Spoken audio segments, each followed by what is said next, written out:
Korean transportation, it's easy, and here's why. Let me explain. When you travel to Korea, you don't have to worry of being confused of the ticketing system in Seoul, in Busan, in Ulsan. It doesn't matter. What you need is only one card.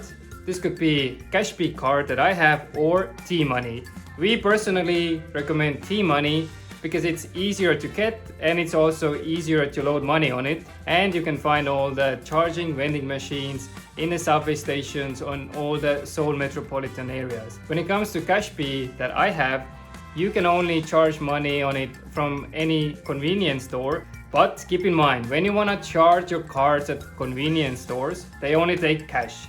You cannot pay with your own card, so always bring cash with you. One of the biggest bonuses of the card is because you can also use it to pay at convenience stores. And when it comes to transportation, you can use it for taxis, buses, trains, even KTX. But take into account that KTX, you have to buy the ticket before the departure. So you cannot pay on the train. If you go on the train without a ticket, sorry, but you're screwed. So keep this in mind. You have to differentiate KTX and SRT. SRT trains are a little bit cheaper than KTX, but you have to keep in mind that the stops between those two are a little bit different. So when you go to your destination and see if any of them has your destination. But if you need to save money and distance, it's kind of okay, then SRT is the way to go.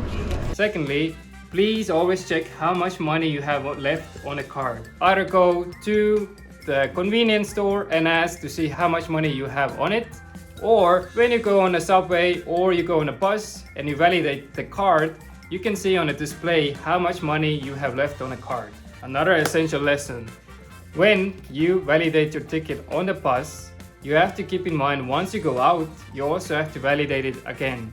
This is due to the fact when you transfer and you don't validate the card or the ticket, you have to pay a full price again when you go on the next bus.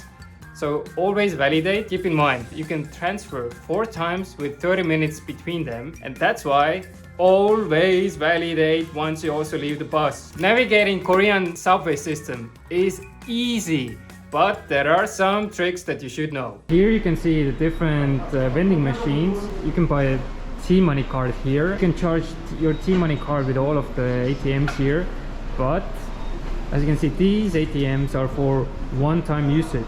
So when you buy your ticket here, you get a card, but you have to pay extra 50 cents for the card. And then later on, next to the ATM machines, if you don't want to use the card anymore, you can put it in those machines and then you get the deposit 50 cents back. So when you validate your card, look at the screen. 마스크를 착용하세요.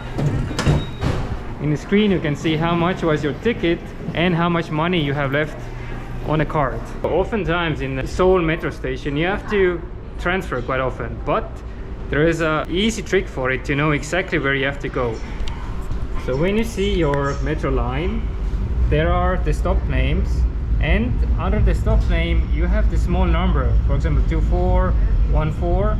So if you see you have to transfer to line 6 and it says 24, then first look at your feet and you can see a number. This one, for example, says 81. So if this says 81, you have to go to 24. In our case, we have to transfer to line 6, so we have to go to 24. So as you can see here, this is 24. We just came out from the train, and if you see here, this is where we have to transfer.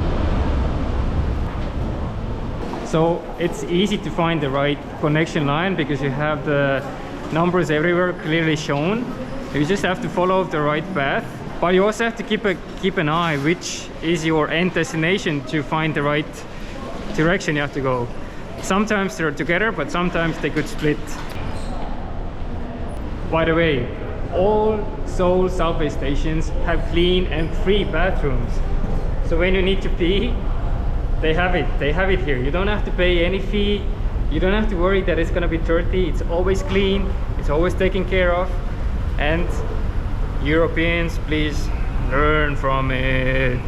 one of the reasons you should also follow the small numbers is because sometimes the transfer is really long. You have really long tunnels going from, let's say, line 1 to line 6 where we go.